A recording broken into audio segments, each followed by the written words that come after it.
देख रहे हैं आपकी बात सच तक न्यूज।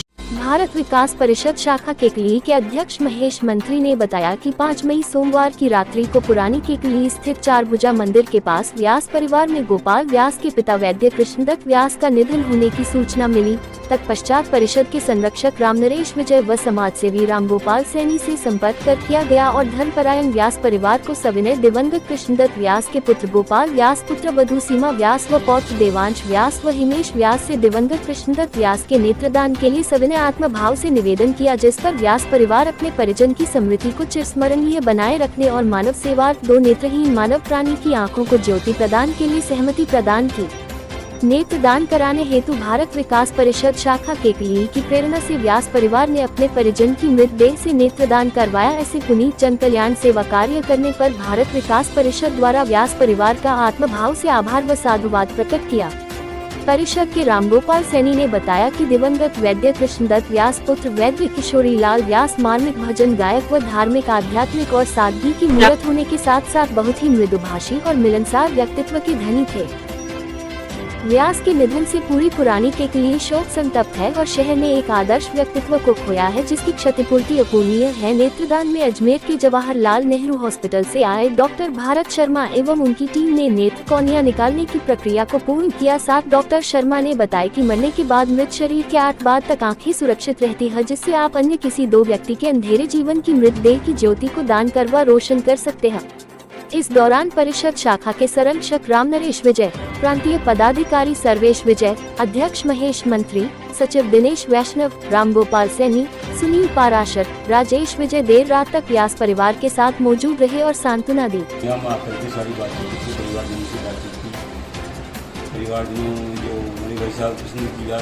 हमारे बाबू से बात की, भविष्य में सहजता मुझसे फिर दिया कि ये तो बहुत बड़ा पुण्य का काम है, इसे करो। फिर मैंने डॉक्टर साहब को फ़ोन किया, सेवा में गया पर उनका वैसी है, तो डॉक्टर साहब ने कहा भाई एक बार उनको वीडियो बनाओ। फिर वीडियो बना करके डॉक्टर साहब को मैंने भेजा। डॉक्टर साहब की स्वीकृति आई, डॉक्टर साहब रवाना होकर आए यहाँ फिर 11:30 बजे आए और वो सारी प्रक्रिया करके संपन्न करके बीमारों में फ्री हो गए।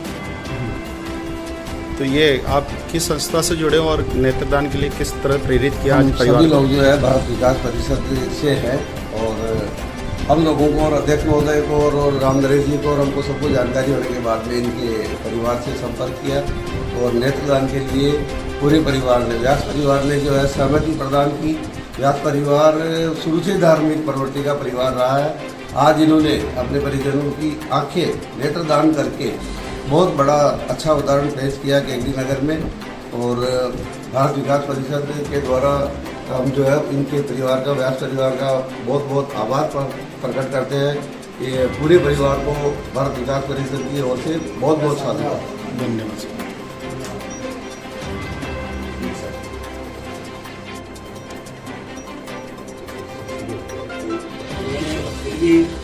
मेरे कहने से वो निकालने मना कर दिया, नहीं लेंगे क्योंकि स्वयं जो नहीं लेंगे नहीं, ये प्रेशर तो बिल्कुल दिया था। नहीं मैं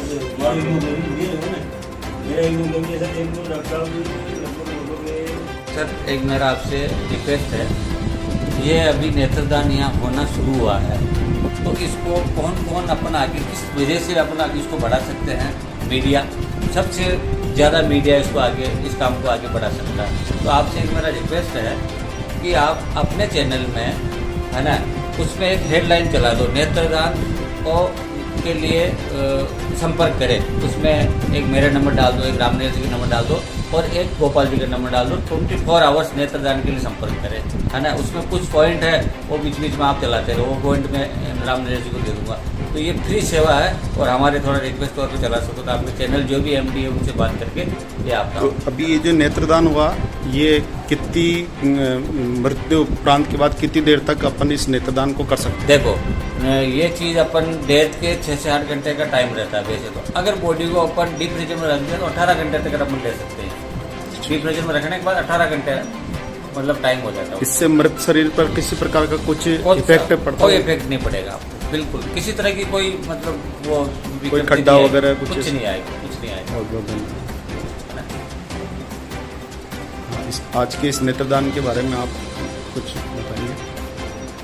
नेत्रदान का नियमित अभ्यास के लिए RAF की 83 बटालियन प्रवीण कुमार सिंह कमांडेंट 83 बटा द्रुत कार्य बल एवं चूनाराम जाट पुलिस अधीक्षक अजमेर के मार्गदर्शन में रैपिड एक्शन फोर्स की 83 बटालियन की एक प्लाटून विनोद कुमार मीना के नेतृत्व में अधीनस्थ अधिकारियों एवं जवानों द्वारा आज 6 मई 23 को थाना प्रभारी राजवीर सिंह शेखावत निरीक्षक के साथ मिलकर की गयी केकली थाना क्षेत्र में परिचय अभ्यास तथा फ्लैग मार्च करवा कर शांति व सौहार्द का संदेश दिया जा रहा है तथा साथ ही भविष्य में जरूरत पड़ने पर तुरंत कार्यवाही की जा सके।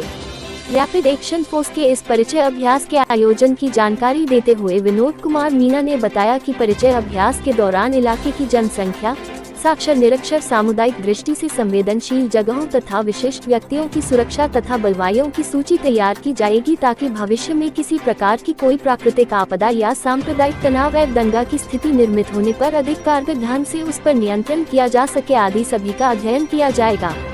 दल के सदस्यों द्वारा राजनीतिक दलों, समाज सेवी संगठनों की भी जानकारी प्राप्त की जाएगी। 83 बटा द्रुत कार्य बल द्वारा भी क्षेत्रों का चित्र भी बनाया जाएगा। इस मानचित्र का उद्देश्य अप्रिय स्थिति उत्पन्न होने पर इस पर नियंत्रण के लिए नियुक्त स्थल पर तत्काल पहुंचने में सुविधा हो। रैपिड एक्शन फोर्स ग्रामीण क्षेत्रों का भी अध्ययन करेगी। द्रुत कार्य बल द्वारा किया जाने वाला यह एक अभ्यास है जो नियमित अंतराल के बाद किया जाता है।